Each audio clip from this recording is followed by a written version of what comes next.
We're just going to have a conversation. Okay, cool. And welcome back to In the Can. We are here talking with filmmakers throughout the day, and of course, we're very excited to talk to Dan Fungdennis. He's here with Hell and Back Again, a film that he really didn't mean to direct.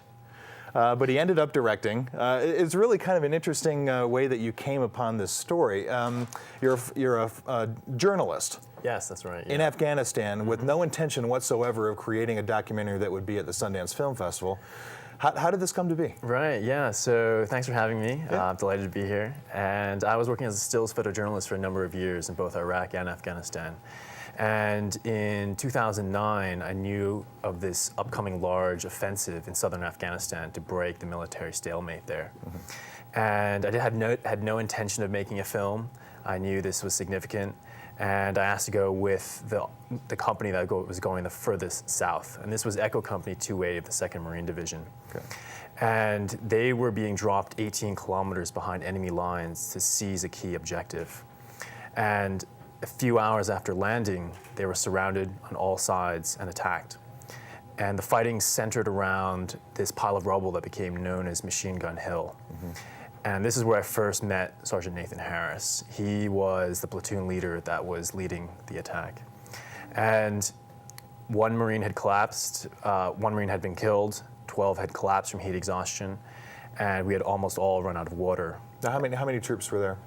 There was about 120 of us in this one section, but the entire operation involved about 4,000 U.S. Marines, the largest air assault since Vietnam. Okay. And he handed me his last bottle of water, and that's how I met him. And the fighting lasted for many weeks, and I followed him as he went further into the insurgent stronghold. And he became I trusted him, and he trusted me. Well, obviously he did, because you got through that offensive. And this is the thing, is you were trapped there. There was nowhere to go. I mean, it wasn't like you landed at a base. You landed at a pile of rocks that you had to create a home for. And how long were you there?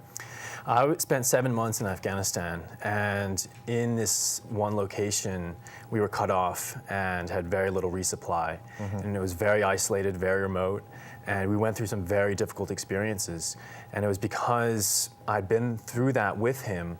When he was injured 6 months later, he was shot during an ambush and medevaced back to the US. I rejoined him in his hometown of Yadkinville, North Carolina.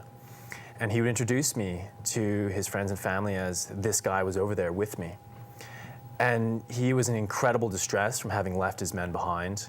He was in terrible pain, and he was dealing with the psychological transition of coming back to a society that has no connection to these experiences. Now, we were talking about that too. I mean, even now, there's been a resurgence of stories about things that are going on both in Iraq and in Afghanistan. Sundance has done a great job over the last couple of years showing us some of those stories.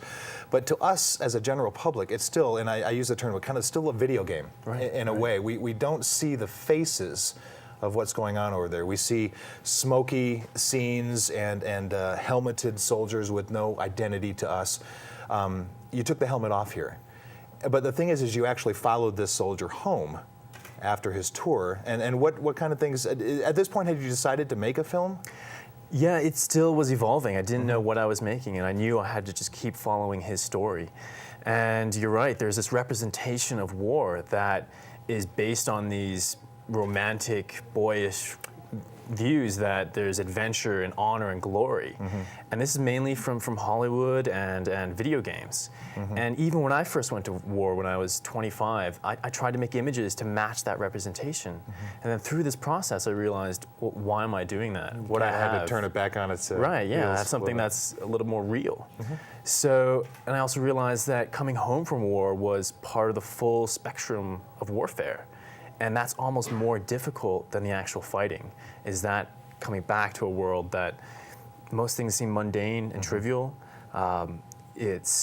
You're in this emotionally numb state. Your body's in this physically hyper alert, vigilant state. Because to deal with that amount of trauma, that's what your body has to go through, and it doesn't turn off.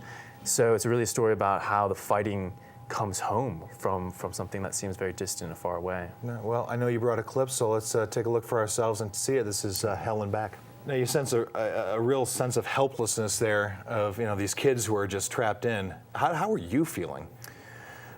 You weren't the one with the gun training.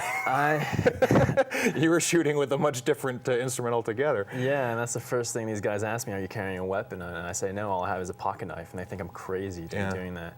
And I just use intense concentration to just keep working the camera and doing my job. And we were talking about this. I'm really amazed at the camera work there. And you were talking that you actually kind of created a device of sorts, because that's very fluid shooting right there, and you had to be running and crouching and turning, and the camera's turning with your body as you hear something behind you and that kind of thing. Right, yeah, I wanted to bring everything I'd learned from photojournalism into filmmaking. So I built a custom camera system that actually used a stills camera, a DSLR. And I mounted all the audio equipment onto that, and I built a Steadicam-like device. So it was perfectly balanced. And I could be running, the Marines could be running, and I could still have this smooth, steady tracking shot so that I could start applying everything from photography into video. Well, I have a feeling you're going to be invited back to Filmmakers Lodge and some of the labs here at Sundance too, because you're starting to actually create new ways to make film. Exactly. Well, congratulations. Thank you. It's premiered already. Were you excited about the reaction? It went really well. We had a number of veterans there from the Iraq and Afghanistan Association, and they thought it was a very powerful portrayal of what they went through. Well, there's still time to see it. We've still got the festival running this week. Thank you to Dan Fung Dennis. Thank you. He is here with his film Hell and Back Again. Make sure you get a chance to see that. We are going to be coming back after this. We'll be showing you the red carpet here at Sundance. Stay tuned.